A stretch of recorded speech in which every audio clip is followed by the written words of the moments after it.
Welcome to Mechanic. Today I'm going to show you how to check for updates on your Chevy and update the system if there's any.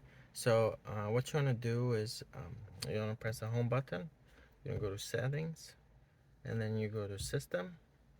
The first thing is up here on the top right, you can see that this system is connected to the internet through 4G LTE, but if your system doesn't have that, you can go to Wi-Fi networks and then connect to your home network.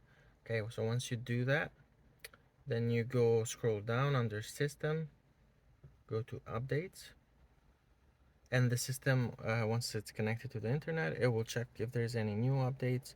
In this case, we already checked there isn't any as of right now, but if there were, then you will just hit update right here.